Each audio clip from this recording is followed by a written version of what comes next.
है, तलाशी ले लीए, कोई असला नहीं, कोई गल नहीं। हुण जान दा हक बनदा सी, जान दो, लेकिन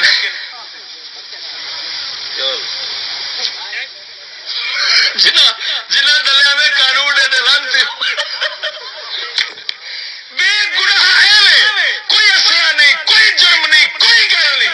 क्यों दो क्यों बैठे जे भाई? एक तेरे प्यो ते बैठे बेगैरत दा पुत्र भी सवारी नहीं बैठे वास्ते भी असा अपने घर दे सारे मसाइल असा हल करने न, सानू सफर पैदा है, असा दूसरा भी भावना है, तीसरा भी भावना है। सवारी है तेरा प्यो थोड़ा है, जब तेरे प्यो ते पवी उस लड़ पवी।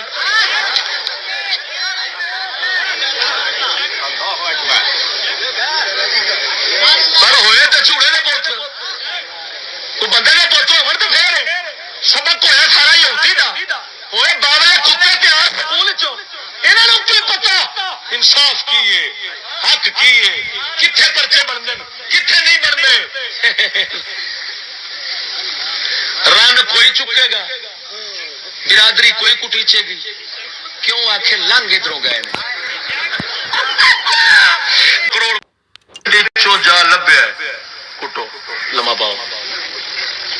वे औंतरी दा कोई तेरे वास्ते कोई हुदूद भी है, कोई असूल भी है। जे दूसरा बंदा पिछों बह जावे तो दहशत गर्द है, दूसरा जो है दूसरा दहशत गर्द है, दूसरा है। तो मैं पूछना इन्हां दा भरा दूसरा ना होवे,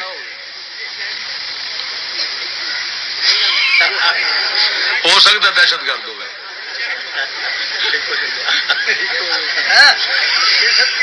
एक जमना चाहिए ताकि ना होवे ना कोई खतरा पवे। जी जनाब, कोई समझ आई नहीं कि कोई ना आई।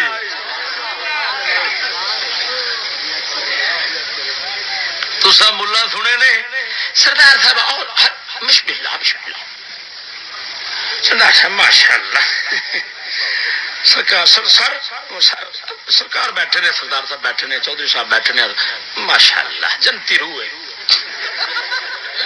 देर सूर दा सूर मुल्ला तेरे प्यो वेखे जन्नत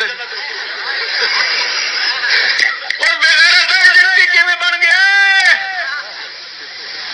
मैनू जो दिती सू वेल हाले नहीं बनया। तू ओ सुने नहीं, तू मुसलमान नहीं सुने।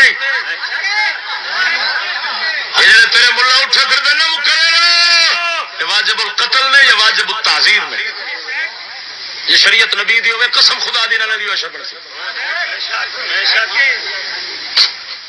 पर उम्मत लावारिस जो बनी है ता कर